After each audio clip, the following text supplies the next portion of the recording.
महर्षि उड़िया बाबा को भी एक उपासक ने प्रश्न किया था कि महाराज जी, मन कैसे रुके? तो उड़िया बाबा ने उत्तर दिया, नियम पालन से। यदि हम नियम पर दृढ़ रहें तो मन हमारा क्या कर सकता है? नियम तो परमात्मा देखता है। हम लोग नियम पर दृढ़ नहीं रहते, इसी से हमारे देश की दुर्दशा है। संध्या वंदन तक का नियम जाता रहा है। भजन करने के लिए नियम की बड़ी आवश्यकता। हाँ, बड़े नियम की आवश्यकता है। तो जैसे प्रातः काल से सायंकाल तक की हर व्यक्ति की अपनी एक दिनचर्या होनी चाहिए। ऐसा नहीं कि आज हम 4 बजे उठे, कल 7 बजे उठे, पर फिर मन को आप कंट्रोल नहीं कर पाएंगे। मन के लिए एक दिनचर्या होनी चाहिए कि हमको 10 बजे सोना है, 4 बजे उठ जाना है। तो फिर 4 से 4:15 नहीं होना चाहिए, 4 बजे उठ जाना, ऐसा नियम बना ले। और उठ करके हमको थोड़ी देर नाम जप करना है, थोड़ी देर हमें वाणी जी का गायन करना है, थोड़ी देर हमें ध्यान, एक अपनी दिनचर्या। फिर हम अपने संसार के कार्य के नियम, जो संसार के कार्य हैं, उनको भी करते हुए भगवान को समर्पित करें। जैसे जो पद में है, जो आपको राष्ट्र सेवा मिली है, जो आपको समाज सेवा के पद मिले हैं, या आपको जो घर की सेवा के कार्य मिले हैं, उनमें बहुत धर्म पूर्वक आचरण होना चाहिए। अगर आप अधर्म आचरण करते हैं, अपने पद का दुरुपयोग करते हैं, तो आप सुबह जग करके थोड़ा माला चला लीजिए, फिर भी आपका कल्याण नहीं होगा, क्योंकि आप अपने पद का, अपने सेवा का दुरुपयोग कर रहे हैं। जैसे हम जानते हैं कि अधर्म आचरण है, ये अधर्मी है, हमें पता है दोषी है, और वो हमको कुछ धन दे देता है, और हम उसको मुक्त करवाने की बात सोचते हैं, और जो निर्दोष है उसको फंसा देते हैं। अब तुम चाहे जितना माला चलाने की कोशिश करो या दान पुण्य करो, वो तुम्हारा अधर्म आचरण, वो अधर्म का धन तुम्हें सतमार्ग में नहीं जाने देगा। नियम लेना चाहिए कि जिस पद में है, जिस धर्म में है, जिस कर्तव्य में है, चाहे कुछ भी हो जाए, हम अपने कर्तव्य से विमुख नहीं होंगे।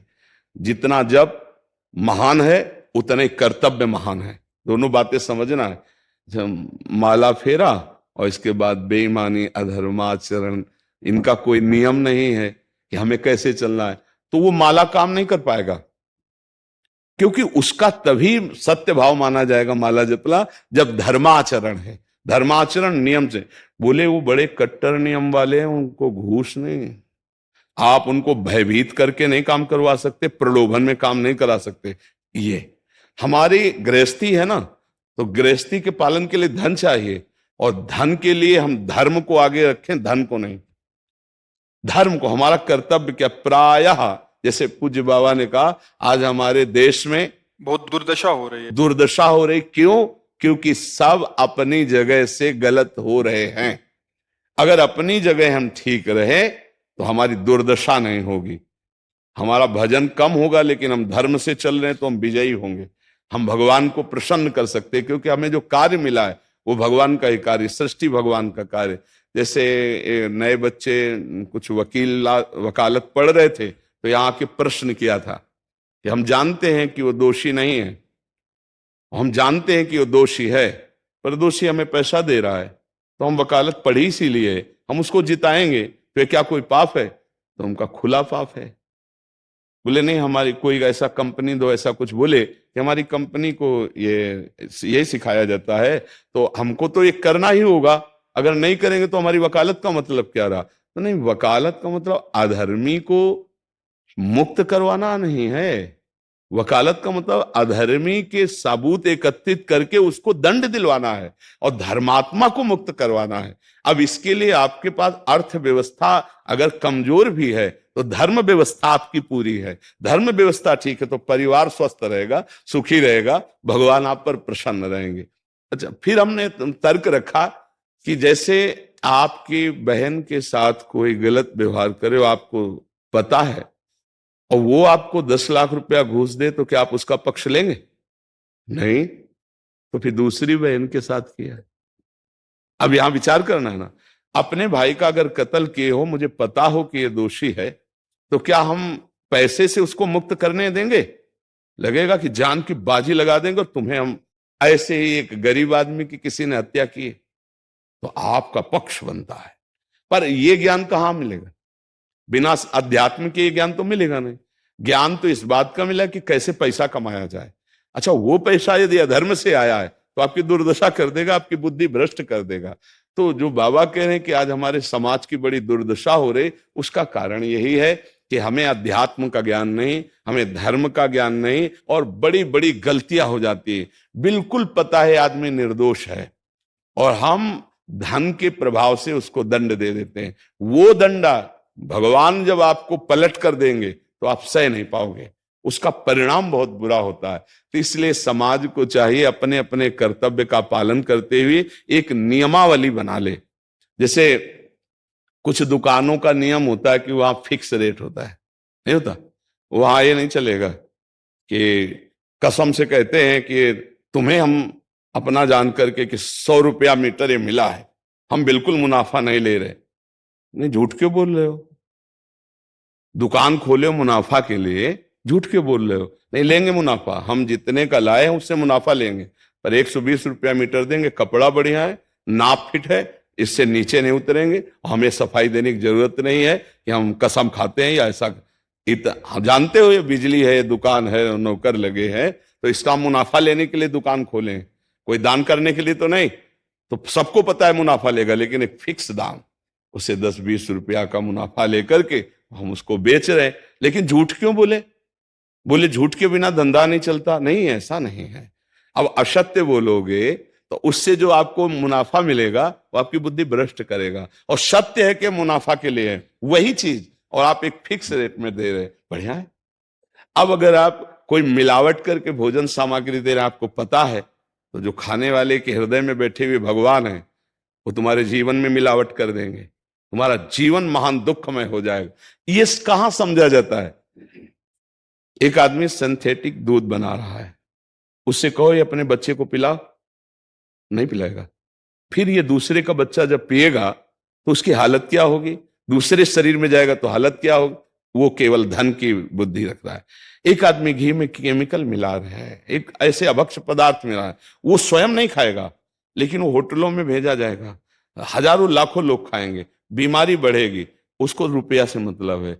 ये चीज, ये दुर्दशा हर जगह धर्म का ज्ञान न होने के कारण फैल रही, नहीं फैल रही। एक मरीज बीमार है, असली दवाओं में पैसे ज्यादा है, नकली दवा लेकर के असली के दाम में बेच देना, उसको बिल्कुल फायदा ना होना। लेकिन परमात्मा देख रहा है, तुम जानते हो नकली दवा है, वो तो नहीं जानता बेचारा, ज्यादा पढ़े लिखे नहीं, किसान आदमी गांव का आया है, तुमने दे दिया और उसने पैसा दिया असली के। अब वो पैसा तुम्हारी बुद्धि भ्रष्ट करेगा, तुम्हारे परिवार में कलह पैदा करेगा और तुम्हारा पतन कर देगा। ऐसे हर डिपार्टमेंट में, हर विषय में यदि हम अपने धर्म से चले, अपने सत्य से चले और थोड़ा भी भजन होगा, वो आपको उत्तम गति प्रदान करेगा। पर ऐसा कहां समझ में आ रहा? अध्यात्म के बिना भला ऐसा समझ में आएगा? तो इसीलिए कह रहे हैं हमारे देश की दुर्दशा हो रही। पूर्वजों में पहले यह था कि हमारा धर्म नहीं जाना चाहिए चाहे प्राण चले जाएं, हमारा चरित्र नहीं जाना चाहिए चाहे सर्वस्व नष्ट हो जाए।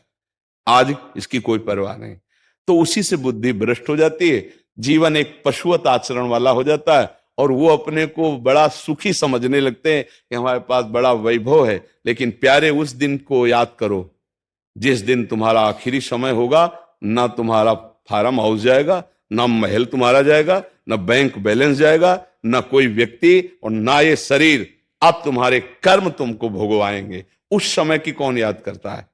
अगर उस समय की याद हो तो भय लग जाए कि नहीं नहीं, पाप नहीं करूंगा, क्योंकि जाना है यहां से। अच्छा, कब जाना कुछ पता नहीं, किसी भी समय ट्रांसफर हो सकता है इस शरीर से। तो हमें लगता है कि महापुरुषों के जो वचन है कि हमें एक नियम से जीवन जीना चाहिए, धर्म पूर्वक जीवन जीना चाहिए, अपने कर्तव्य का पालन करना चाहिए। जो हमारे लिए कर्तव्य, आज प्रायः धन प्रधान बुद्धि होने के कारण कर्तव्य स्वाहा हो रहा है। एक विद्यालय में विद्यार्थी के लिए जो गुरु पद में बैठा, उसका क्या कर्तव्य है? वो अपने कर्तव्य को भूला हुआ है। भला छोटे छोटे विद्यार्थियों को, जिनकी नींव पूरे राष्ट्र सेवा में, समाज सेवा में ये बन सकते हैं, अगर उनको हम सही शिक्षा नहीं दी तो उनका पूरा जीवन बर्बाद हो जाएगा। अगर उनको हम गलत सपोर्ट कर दिए तो उनका पूरा जीवन बर्बाद, क्योंकि नया जीवन है। और जगह जगह अपने अपने कर्तव्यों का यदि पालन किया जाए तो पूरा समाज सुखी हो जाए। लेकिन कर्तव्यहीनता आ रही, कोई अपने कर्तव्य को नहीं समझ रहा है। तो यही बात महापुरुष जनों को दुख लगता है कि अगर सब अपने कर्तव्य का पालन करें, धर्म का पालन करें, भगवान का नाम जप करें तो सब सुखी हो जाए। सुख सब चाहते हैं और आचरण दुख वाले करते, इसीलिए सुख नहीं मिल रहा है, परिणाम में हमें दुख मिल रहा है। सच्ची मानना, वो रुपया पूरे परिवार में अशांति पैदा कर देगा। और धर्म पूर्वक 100 रुपया लाओगे और 4-5 परिवार के बैठ के नमक रोटी खाओगे, आनंद से सोओगे, बड़ा प्यार रहेगा, भगवान की कृपा रहेगी। पर ये बात समझ में नहीं आती है। तो ये वृत्ति अगर छोड़ी ना जाएगी तो कुछ भी कर लो, कहीं भी दान पुण्य कर लो, लाभ नहीं मिलेगा। अगर दान देने की बात कही गई है तो धर्म पूर्वक कमाए हुए धन से। अगर आप मेहनत से कमाए हो ना, 10 रुपया दे दोगे ना, तो 10 रुपये का वो आटा लाके अगर 2 रोटी खाएगा तो खूब वजन होगा। वो आप 1 लाख रुपया बेईमानी कर रख दोगे ना, तो बैठे बैठे वो गंदा ही सोचेगा, वजन नहीं होगा। उसका गंदा सोचना और आपका गंदा करना दोनों मिल करके, उसके कारण भी तो आप बने ना, तो आपका ही पतन हो जाएगा। उसको तो भगवान बचा लेंगे क्योंकि भगवान की शरण में है। तो मुझे लगता है अधर्म के धन से कभी किसी को लाभ नहीं मिलता। तो अपने कर्तव्य का पालन करते हुए यदि नाम जप किया जाए तो बहुत जल्दी हमको लाभ प्राप्त हो जाए। बहुत सुंदर मतलब ये चर्चा होती है। अगर आप लोग इसको धारण कर ले तो निहाल हो जाएंगे। सच्ची कह रहे, ये जो बातें हैं ये बहुत सुंदर जीवन को पुष्ट करने वाली हैं, पर आप धारण कर लें तो बात है। नहीं तो जैसे लाभ दिखाई दे रहा 50,000, तो ये बातें भूल जाओगे, ये बातें अच्छी नहीं लगेंगी। हे यार, बहुत बढ़िया काम घर में आएगा, पर हमारी ये बात ध्यान रखना, वो 50,000 घर में अशांति पैदा कर देगा। सच्ची मानना, आप धर्म से चलना, धर्म से चलोगे तो भगवान तुम्हारी रक्षा में रहेंगे। अधर्माचरण, देखो कैसी कैसी घटनाएं होती हैं। बढ़िया कार है, फिल्मी गाना लगाए चल रहे हैं, और वो एक्सीडेंट हुआ, आग लग गई, बाहर निकल ही नहीं पाए, वो अंदर ही जल गए। क्या हुआ? ये करोड़ों रुपए की कार भूंज दिया तुमको अंदर ही बैठाल के, धू धू करके आग लग गई, अंदर जल। ऐसे जलना चाहते हो या भगवान के आनंद में चिंतन करके शरीर छोटे हो, फिर दाह संस्कार हो ऐसे कि सब लोग भगवान के नाम का कीर्तन करते ही जा रहे, फिर आपका अंतिम संस्कार, वहां जीवित जल गए। क्या हो सकता है? एक एक पल तुम्हारे कर्म का हिसाब होगा, एक एक सेकंड का। ऐसे कर्म करो कि हमारा अच्छा हिसाब हो, बुरा हिसाब। ये मत समझो कोई देख नहीं रहा, वो देख रहा है जिसको हिसाब करना है, वो देख रहा है। उसके लिए कोई वकील या किसी सबूत की जरूरत नहीं होती, वो सर्वांतर्यामी आपके अंदर बैठे ही देख रहा है। तो सदैव जैसे सत्संग सुन रहे हैं, तो अगर हाथ जोड़ के प्रार्थना है, थोड़ी भी बात मान लोगे तो आप सच्चे सुख के मार्ग में चलने लगोगे। नहीं तो भाई बहुत गंदी हवा चल रही है, माया की बहुत गंदगी ऐसी फैल रही, कलिकाल है ना, कि ये बातें किसी को पसंद नहीं आती। वो बात बताओ कि हम कितना रुपया कमा ले, कैसे कितने भोग भोग ले, और वो अध्यात्म में नहीं है। आपको सच धोखे में मत रहना, अध्यात्म में है। जितना आप धर्म से चलोगे उतना सुखी होगे, और लोक में है जितना धन मिल जाएगा उतना सुखी माना जाएगा। लेकिन वो सुख नहीं है, वो चंद मिनट के लिए हाइलोजन की तरह जलेगा, फ्यूज हो जाएगा। और धर्मात्मा दीपक की तरह जलेगा, पर बहुत काल तक चलता रहेगा। इन बातों का चिंतन कीजिए, खूब नाम जप कीजिए, और भगवान के भरोसे रहिए, गंदे आचरण मत कीजिए। कोई